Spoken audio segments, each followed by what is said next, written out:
espada, nem com lança, porque...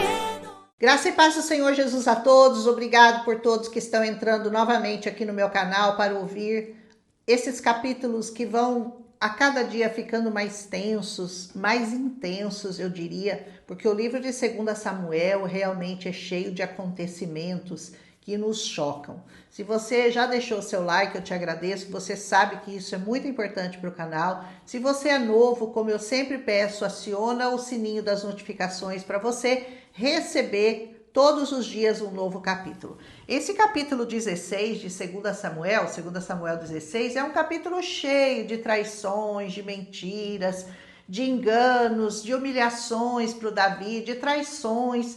Esse capítulo especialmente é muito interessante para que nós possamos conhecer o caráter de Davi, para ver como ele era um homem segundo o coração do Senhor e como ele foi humilhado, injustiçado, traído por causa do seu pecado, o que não é o mesmo caso de Jesus, que foi traído pelos nossos pecados. Davi foi traído pelo próprio pecado dele mesmo, porque Deus assim havia dito que a espada não se apartaria da casa dele. Começa esse capítulo falando sobre Ziba. Vocês lembram do Ziba, que é aquele que ficou tomando conta do Mefibosete, o filho do amigo do Saul, do filho de Saul, Jonatas, que era amigo de Davi, e que Davi manda buscar, e manda honrar, e devolve terras para ele, etc.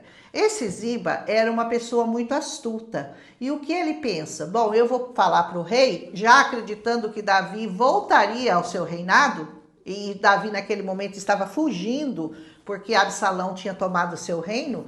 Ele então vai lá e conversa com Davi. Olha, não seria bom você passar as terras do Mefibosete já para o meu nome? Ele diz que ele leva para ele 2 jumentos, 200 pães, 100 cachos de passas, 100 frutas, um odre de vinho para o rei e para os seus homens, que estavam fugindo de Absalão. Versículos 1 e 2 vai falar sobre esse homem chamado Ziba. E então o Davi pergunta para ele sobre o Mefibosete, ele fala que o Mefibosete ficou lá em Jerusalém, na esperança que Davi desse as terras dele. Versículo 2. E o Davi, sem ouvir o outro lado da história, sem ouvir o Mefibosete, sem consultar o Senhor, sem fazer nada, ele acredita na mentira do Ziba e ele vai e passa as terras para ele. Ele vai se arrepender disso posteriormente, mas aqui no momento ele estava com tanto problema que ele não conseguia pensar direito. E ele então vai entregar, e o pobre Mefibosete, aleijado e fiel ao rei, e que nada poderia fazer para prejudicá-lo, ele entrega as terras para o Ziba. Mas a situação atual do Davi era assim, obscurecia a mente dele. Ele não conseguia pensar direito, entendimento, com certeza em outra situação, numa situação normal, que o Ziba fosse lá no reino, quando ele estava reinando, dentro do castelo, tudo, ele teria outro pensamento. Mas aqui ele não conseguia mais pensar direito, porque era muita humilhação. Diz aqui que quando Davi chega a Baurim, aí vai ter um outro problema com outro homem, que era da casa de Saul, chamado Simei. Esse Simei, ele vai começar a ir atrás do Davi, insultando, xingando, ofendendo, tacando pedra no Davi, gritando e dizendo que ele tinha recebido a paga por aquilo que ele fizera contra Saul, e que agora o Senhor o tinha entregue o reino nas mãos de Absalão, seu filho, porque Davi era um homem sanguinário. Ele estava assim, descendo a lenha, indo atrás e xingando, tacando pedra, jogando pó e etc.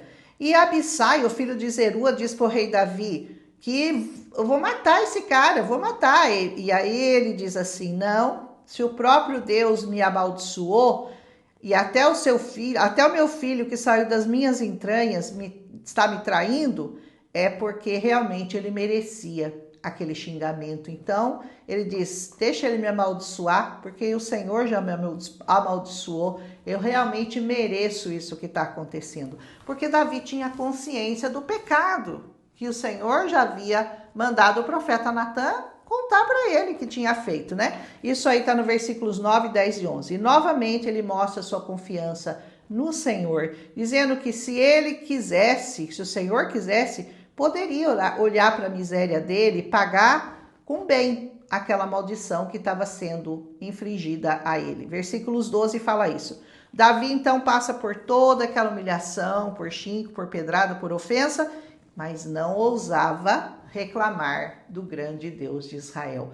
Grande homem esse Davi, não é mesmo? Mesma atitude de Jesus, que na sua opressão, na sua humilhação, ele não abriu a boca para reclamar. Isaías 53:7 faz essa observação, diz assim: ele foi oprimido e humilhado, mas ele não abriu a sua boca.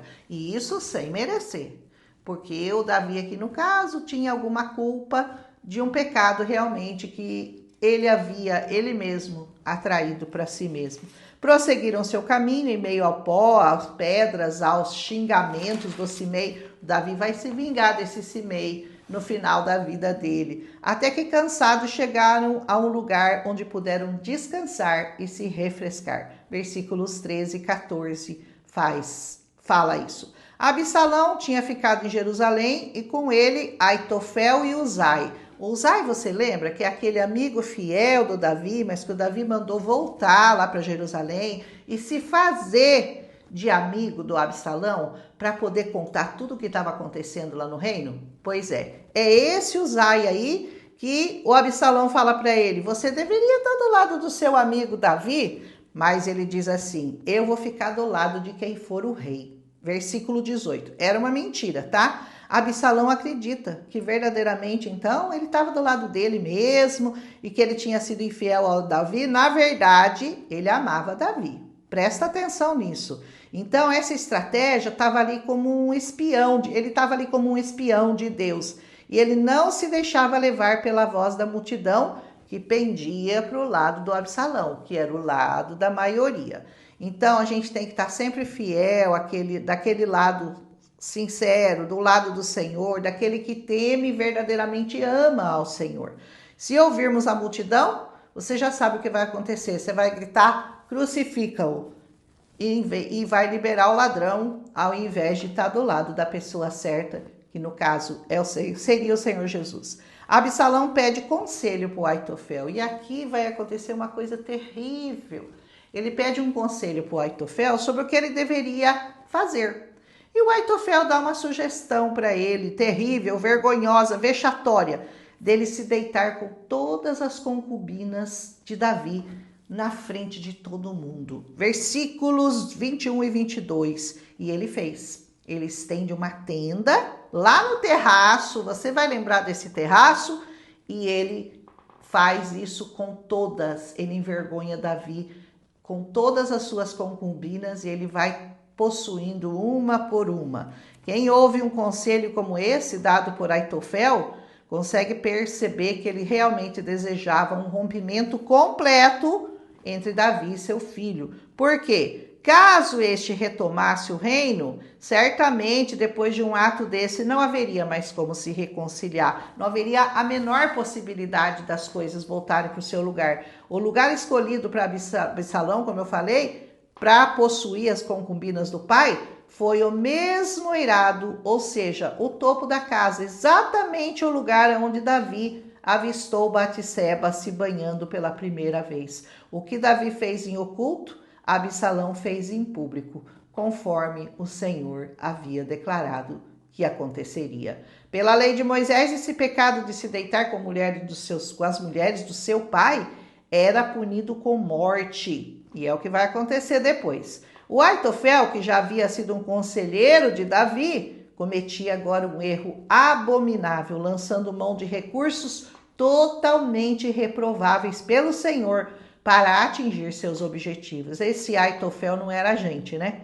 Meu irmão, o muito poder, sem estar no controle do Senhor, corrompe o homem, faz dele uma criatura vil e abominável. A gente sempre vê isso acontecer, mesmo aqui nos dias de hoje, no nosso meio, com pessoas que são juízes, que são presidentes, que detêm o poder e fazem coisas abomináveis em nome do poder. Amém? Mas, mesmo em circunstâncias contrárias como essa que Davi passava, podemos crer que o Senhor não desampara os seus, não desampara aqueles que Ele ama e pode transformar maldição em bênção. Eu quero orar por você. Você fecha seus olhos e eu vou pedir ao Senhor que Ele te dê uma direção em tudo que você for fazer, em todas as circunstâncias da sua vida, estando você debaixo de perseguição, debaixo de pedradas, debaixo de humilhações, debaixo de traições. Que o Senhor não deixe a sua mente ser ofuscada pela mentira do diabo. Prossiga seu caminho e continue confiando no Senhor, porque certamente Ele pode virar seu cativeiro. Ele pode te dar vitória. Ele pode te livrar em toda e qualquer circunstância. Se você gostou desse capítulo, deixa um amém, porque esse capítulo é muito cheio de intrigas. Eu sugiro que você leia de novo e que você tenha o seu próprio entendimento, que o Senhor se revele, que Ele fale com você mais e mais através dessas histórias. Especialmente essa, que é uma história de traição, de humilhação, que é o que tanta gente passa. Mas quando você passa com o Senhor, a coisa muda. Em nome de Jesus, um abraço e até amanhã, quando a gente volta com 2 Samuel, capítulo 18, se o Senhor nos permitir. Amém? Milagre visitou a minha casa. Saberá toda esta multidão que o Senhor salva, não com a espada